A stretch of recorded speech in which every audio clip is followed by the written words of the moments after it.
കുറച്ച് നാളുകൾക്ക് മുൻപായിരുന്നു മലയാളികളുടെ പ്രീതി പിടിച്ചു പറ്റിയ ഒരു ഇൻഫ്ലുവൻസറും അവതാരകയും അഭിനേത്രിയുമൊക്കെയായ അപർണ തോമസ് ചതിയെപ്പറ്റി പറഞ്ഞിരുന്നത്. ഇപ്പോൾ അത് കേൾക്കുമ്പോൾ ശരിക്കും എന്തൊക്കെയോ സൂചനകളായിരുന്നു അപർണ തന്നത് എന്ന് തോന്നുന്നുവെന്ന് പ്രേക്ഷകർ ഇപ്പോൾ വാർത്തയായി തന്നെ പറയുകയും ചെയ്യുന്നുണ്ട്. പലരും ഇതിനെക്കുറിച്ച് ഇങ്ങനെയാണ് എഴുതുന്നത്: ചതിക്കുക അല്ലെങ്കിൽ വളരെയധികം തന്നെ വഞ്ചിക്കപ്പെടുക എന്നത് കോമൺ ആയി കാണുന്ന പല ആൾക്കാരുമുണ്ട്. അതെങ്ങനെയാണ് കാണാൻ പറ്റുന്നത് എന്ന് പോലും അറിയില്ല. പ്രേക്ഷകരെല്ലാവരും വളരെ കൃത്യമായി തന്നെയാണ് അക്കാര്യങ്ങളെക്കുറിച്ച് ഏറ്റെടുക്കുന്നത്. സോഷ്യൽ മീഡിയയിൽ നിരവധി പ്രേക്ഷകർ ഏറ്റെടുക്കുന്ന പോലെ തന്നെ ഒരു വാർത്തയായി മാറുകയും ചെയ്യുന്നുണ്ട്. അപർണ ആ ചതിയെക്കുറിച്ച് വിവരിച്ചതെല്ലാം തന്നെ ശരിക്കും പറഞ്ഞാൽ പ്രേക്ഷകരെല്ലാവരും വളരെ കൃത്യമായി ഈ ഒരു വാർത്തയെപ്പറ്റി ചോദിക്കുന്നത് കൊണ്ട് തന്നെയാണ്.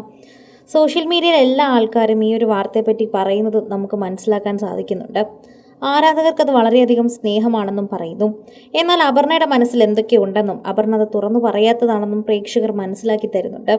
ഓരോ തവണയും സോഷ്യൽ മീഡിയ പോസ്റ്റുകളോടൊപ്പം തന്നെയാണ് അത് നിൽക്കുന്നത്.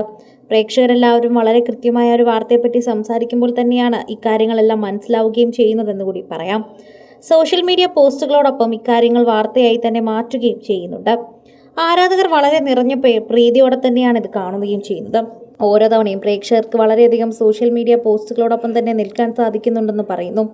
അപർണ ജീവയെക്കുറിച്ച് പറയുന്ന വാക്കുകൾ, അതായത് ചതിക്കപ്പെട്ടു എന്ന ജീവയെക്കുറിച്ചാണ് പറയുന്നതെന്ന് ആളുകൾ ഇപ്പോൾ വ്യാഖ്യാനിച്ചെടുക്കുന്നുണ്ട്. എനിക്ക് എന്തും സഹിക്കാം, പക്ഷേ എന്നെ ചതിക്കുന്നത് എനിക്ക് ഒട്ടും സഹിക്കാനാകില്ല. പല സൗഹൃദങ്ങളും എനിക്ക് അങ്ങനെ വേണ്ട എന്ന് വയ്ക്കേണ്ടി വന്നിട്ടുള്ളതായി തന്നെ അപർണ പറയുമ്പോൾ പറയാതെ പറയുന്ന കാര്യങ്ങളെക്കുറിച്ച് തന്നെയാണ് ഏറ്റെടുക്കുന്നത്. സോഷ്യൽ മീഡിയയിൽ നിരവധി പ്രേക്ഷകർ ഏറ്റെടുക്കുന്ന പോലെ ഒരു വാർത്തയായും ഇത് മാറുന്നുണ്ട്. ആളുകൾ വളരെയധികം കൃത്യമായി ഏറ്റെടുക്കുന്ന പോലെ തന്നെയായി ഇത് കാണുകയും ചെയ്യുന്നു. ഓരോ തവണയും സോഷ്യൽ മീഡിയ പോസ്റ്റുകളോടൊപ്പം തന്നെയാണ് ഇത് മാറുന്നത്. അതുപോലെ തന്നെയാണ് ആരാധകർ വളരെയധികം സ്നേഹത്തിൽ കാണുന്നതും. പ്രേക്ഷകരുടെ പ്രീതി വളരെയധികം ലഭിക്കുകയും അതുപോലെ തന്നെ സംസാരിക്കുകയും ചെയ്യുന്ന ഒരു കാര്യമായി ഇത് മാറുകയും ചെയ്യുന്നു എന്ന് പറയുന്നു.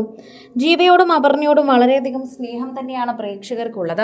എന്നാൽ കുറച്ചധികം നാളുകൾക്ക് മുമ്പ് എനിക്ക് ചതിയാണ് സഹിക്കാൻ പറ്റാത്തതെന്ന് അപർണ പറയുമ്പോൾ അപർണ പറയാതെ തന്നെ തൻ്റെ മനസ്സിലെ കാര്യങ്ങൾ ഓരോന്നോരോന്നായി തന്നെ വിവരിക്കുകയാണെന്നും മനസ്സിലാവുന്നുണ്ട്.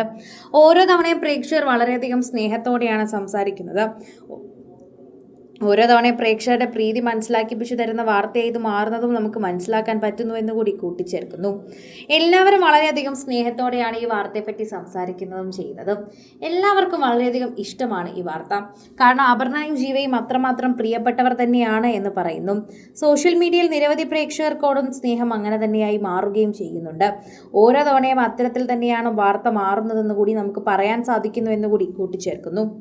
കൂടുതൽ സിനിമ, സീരിയൽ, ചാനൽ വാർത്തകൾക്കും നിങ്ങളുടെ പ്രിയപ്പെട്ട താരങ്ങളുടെ എക്സ്ക്ലൂസീവ് അഭിമുഖങ്ങൾക്കുമായി സബ്സ്ക്രൈബ് ചെയ്യാൻ മറക്കല്ലേ.